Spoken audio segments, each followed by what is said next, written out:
Hello everyone, welcome to our রিম্পাস cooking school.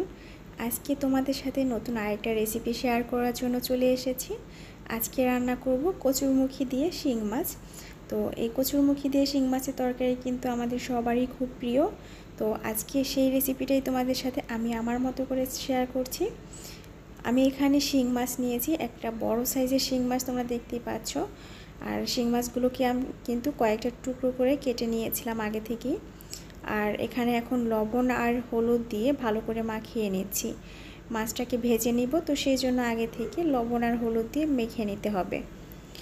আর এই শিং মাছটা কিন্তু আমাদের বাড়ির পুকুরের শিং মাছ, যে কারণে এটা থেকে কোনো দুর্গন্ধ আসে না। তো মাছটা বেশি একদম পরিষ্কার করতে পারিনি, কারণ হচ্ছে মাছের পেটে প্রচুর ডিম হয়েছিল, তাই মাছটা ধোয়ার সময় খুব ভালো করে আমি ডলতে পারিনি, যে কারণে সাদা বেশি হয়নি।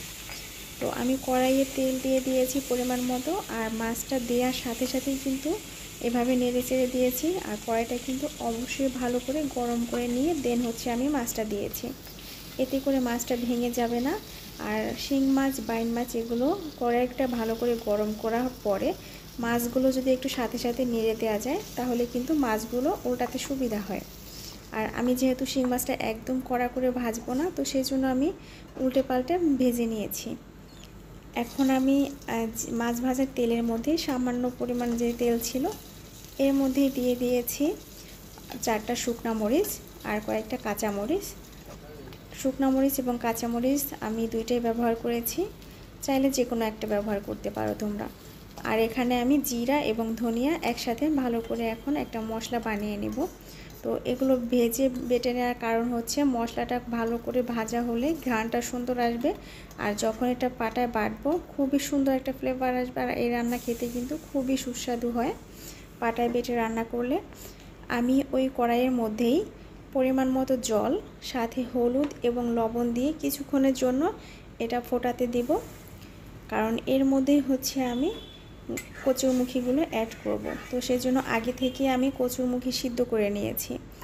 আর এদিকে হচ্ছে যে মশলাটা আমি রেডি করে রেখেছিলাম, সেটাকে শিলপাটায় এভাবে বেটে নিতে হবে, জল দিয়ে একদম মিহি করে তারপরে বেটে নিতে হবে। আমি অন্যদিকে আগে থেকেই হচ্ছে কচুরমুখীটা সিদ্ধ করে এভাবে কেটে রেখেছিলাম। আজকের কচুরমুখীটা একটুখানি শক্ত, যে কারণে এটা একটু শক্ত রয়েছে। তবে এটা রান্না করলে মানে অনেক সময় ধরে জাল করলে কিন্তু এটা রান্না করা মানে সুন্দরভাবে গলে যাবে। এখন জলটা যখন এরকম ফুটতে শুরু করবে, তখন আমি সিদ্ধ করে রাখা কচুরমুখীটা দিয়ে দেব এর মধ্যে। অনেকে হচ্ছে কচুরমুখী কষিয়ে রান্না করে, তো আমরা সেভাবে রান্না করি না। সাধারণত আমরা পাতলা ঝোলে এভাবে কচুরমুখী রান্না করি। তো কিছুক্ষণ পরে জাল করার পরেই আমি যে মশলাটা বেটে রেখেছিলাম, সেই মশলাটা এই কচুরমুখীর মধ্যে দিয়ে দিচ্ছি আর খুব ভালো করে মিশিয়ে নিচ্ছি।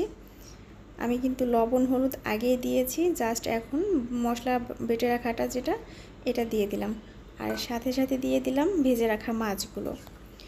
আর আমাদের রান্না করতে বেশি সময় লাগছে না, কারণ হচ্ছে কচুরমুখীটা আগে থেকেই সিদ্ধ করা ছিল, যে কারণে রান্না হতে কিন্তু খুবই কম সময় লাগে এই রান্নাটা করতে।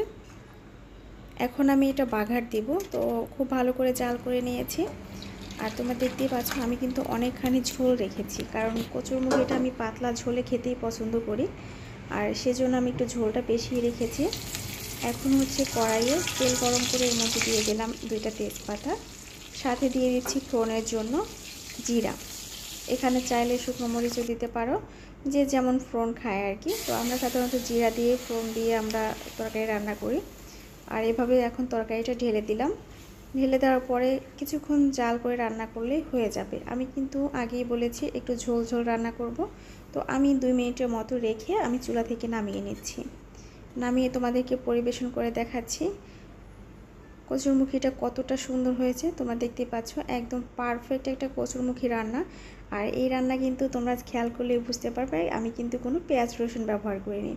তো আজকের রেসিপি তোমাদের কাছে কেমন লাগলো অবশ্যই কিন্তু কমেন্টের মাধ্যমে জানাবে। ভিডিওটা ভালো লাগলে একটা লাইক কমেন্ট শেয়ার করবে। আজকে এখানেই বিদায় নিচ্ছি, টাটা সবাইকে।